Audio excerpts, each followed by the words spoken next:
माँ बिना मायका, दिल छू लेने वाली कहानी।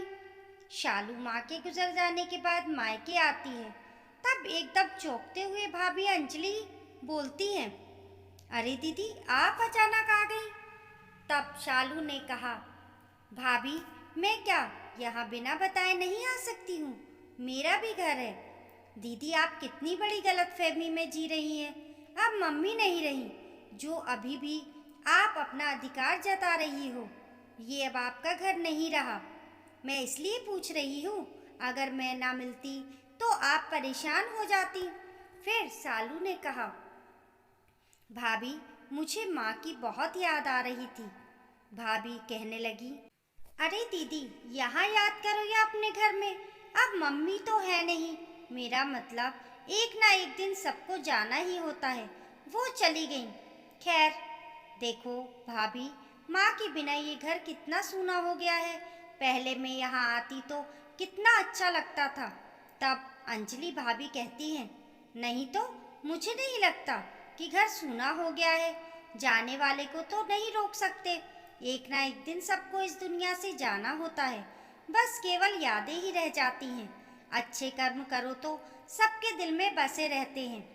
यदि बुरा व्यवहार रहे तो कड़वी यादें ही रह जाती हैं। वो कोई याद करना नहीं चाहता। आप बैठो, मैं पानी लाती हूँ। अब शालू चारों ओर देखकर रोने लगती है। वह बहुत दुखी होती है। माँ की फोटो के आगे रोकर कहने लगती, माँ, मुझे तुम्हारी यहाँ बहुत कमी लग रही है। तुम्हारे रहने पर यही घर मुझे अपना लगता था। आज यहाँ आई हूँ तो मुझे तुम्हारे बिना पराया घर लग रहा है। ऐसा क्यों माँ? माँ के रहने तक ही मायका होता है। तभी भाभी पानी लेकर आती हैं और, अरे दीदी, आप तो रो रही हो। ये अपने कर्मों का फल ही होता है, इसलिए आपको पराया घर लग रहा है। आप मेरे दिल तक पहुँच ही नहीं पाए। ये क्या कह रही हो भाभी? तब अंजलि भाभी कहती हैं, भूल गई आप कैसे आप मुझे परेशान करती थी मम्मी जी, और आपने मेरा जीना मुश्किल कर दिया था। अगर कोई साड़ी आपको मेरी वाली पहननी हो तब मेरे मना करने पर भी आप कैसे मम्मी से मेरी शिकायत करती थी, उन्हें बोलकर मैं नहीं दे रही हूँ और बिना मेरी मर्जी के ले लेती थी। और क्या क्या याद दिलाऊं? मेरी तबीयत भी ठीक ना हो तब भी मुझसे काम कराया जाता था। और तो और, मुझसे आप दोनों ने मेरी आज़ादी छीन ली थी। यहाँ तक कि मायके भी जाना हो तो मम्मी के बिना मर्जी के जा नहीं सकती थी।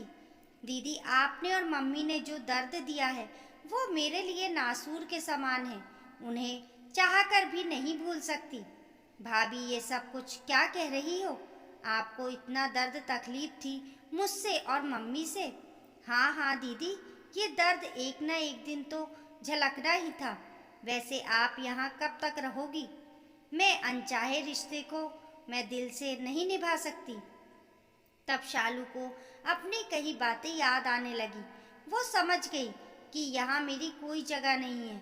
वो भाभी वैसे तो 2-3 दिन के लिए आई थी। अब आपका ऐसा व्यवहार रहेगा तो शाम को मैं चली जाऊंगी। देखो दीदी, आप आई हो तो रुक जाओ, पर ये याद रखना, माँ से ही मायका नहीं बल्कि भाई भाभी से भी मायका होता है। यदि आपसी मेलजोल सही चले तो मायका जीवन भर साथ रहता है। एक दूसरे के सुख दुख में हम साथ होते हैं और सदा एक दूसरे से हम संबंध ऐसे बनाएं कि वो कभी न टूटे। यदि आप मीन मेघ देखोगी तो ना दिल में जगह रहेगी, ना ही मायके में। इस तरह की कड़वी बातें सुनकर शालू ने कहा, भाभी, जो बीत गया सो बीत गया, वो कल था।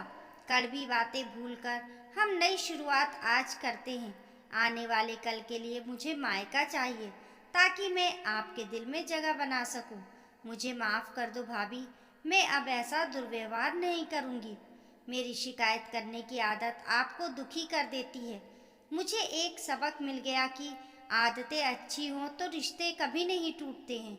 मैं अपना काम कराने के लिए माँ से जो शिकायत करती थी उसी का परिणाम है। आपके मन में मेरे प्रति इतनी कड़वाहट हो गई। भाभी, मेरी यही कोशिश रहेगी कि आपका दिल कभी मेरी वजह से ना दुखे और मैं आपके दुख का कारण ना बनूं। भाभी आप मुझे माफ़ करोगी ना? और फिर सालू भाभी के गले लगकर रोने लगी। भाभी मुझे समझ आ गया, माँ से नहीं भैया भाभी हों तो मायके की दहलीज बनी रहती है। जिस बेटी का मायका हो तो उसके ससुराल में हमेशा अहमियत होती है, उसे हल्के में नहीं लिया जाता है। मुझे माफ़ कर दो। फिर भाभी ने कहा, दीदी ये दरार धीरे धीरे ही भरेगी। आप मुझसे सम्मान देंगी तो आपको भी हमसे सम्मान मिलेगा। दोस्तों, अपनेपन के लिए दिल में जगह बनानी होती है। मायके में हमेशा अधिकार ही नहीं होता है, बल्कि प्यार और सम्मान हो तो रिश्ते गहरे होते हैं। जैसे भाभी और ननंद का रिश्ता, यदि अपनत्व भरा हो तो भाभी माँ की जगह ले सकती है। इस कहानी को लेकर आपकी क्या राय है? हमें कमेंट करके ज़रूर बताइए। कहानी पसंद आने पर लाइक और शेयर करें। ऐसी ही अच्छी अच्छी कहानियों के लिए चैनल को सब्सक्राइब करना ना भूलें। मिलते हैं फिर एक नई कहानी के साथ। तब तक के लिए नमस्कार।